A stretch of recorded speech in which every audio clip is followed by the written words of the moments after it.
What God loves is what the world needs most, and so do you. Psalm 33, verse 5. The Lord loves righteousness and justice. The earth is full of his unfailing love. The compass at the center of everything.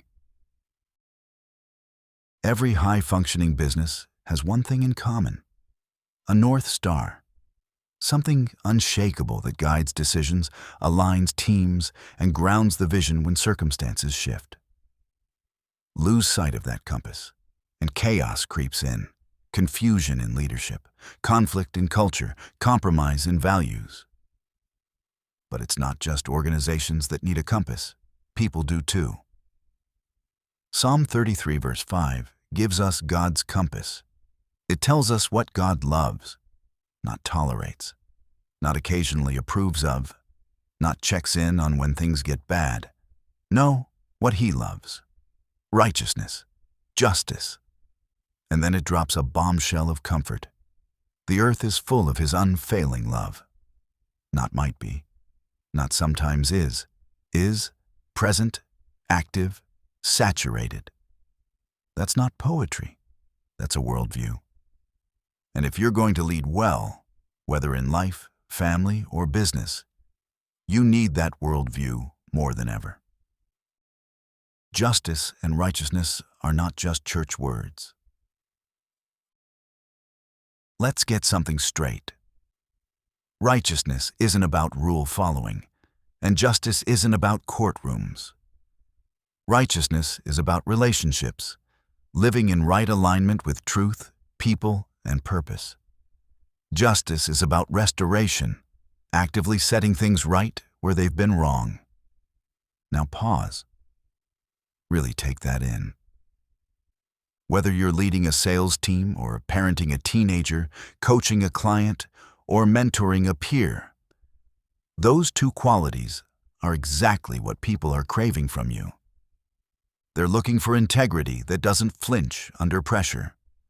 They're hungry for fairness in systems that often feel rigged. They're watching to see if you'll actually do the right thing when it's expensive, uncomfortable, or inconvenient. And here's the challenge. If we love what God loves, we can't also love what's unrighteous or unjust. That's a fork in the road, one that forces you to ask, what in my life have I grown comfortable with that God never would? The moment you identify it, you're not just closer to the truth, you're closer to transformation. The marketplace is starving for steadiness. Look around. The world feels like it's lurching from one crisis to the next, economically, politically, and socially. And in all of that motion, people are desperate for something steady.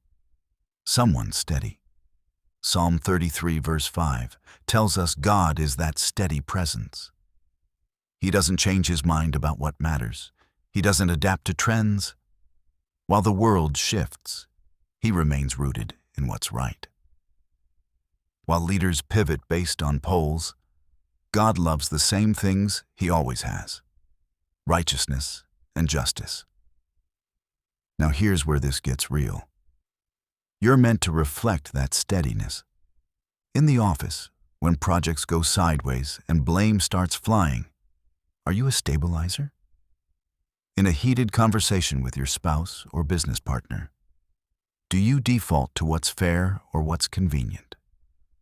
When integrity costs you a deal, do you still choose it?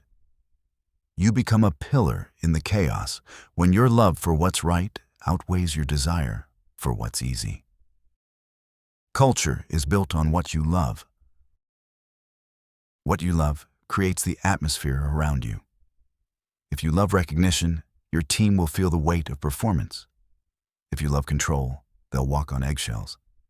But if you love what God loves, righteousness and justice, your culture breathes with clarity, equity, and trust. Imagine being the kind of leader people feel safe around, not because you're soft, but because you're anchored. They know you'll tell the truth. They know you'll fight for fairness. They know you'll admit when you're wrong. That's not weakness. That's kingdom leadership. And make no mistake, it scales. Because when you build a team or a business on what God loves, you're not just building for profits, you're building for impact, longevity, legacy. The tension, darkness still feels loud. Now, let's not pretend it's easy. Psalm 33 verse 5 declares that the earth is full of God's unfailing love. But some days, it doesn't feel like it.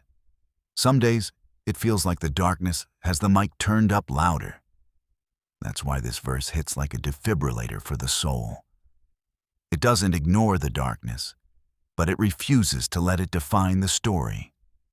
So yes, the world is full of injustice. Yes, people lie, cheat, and exploit.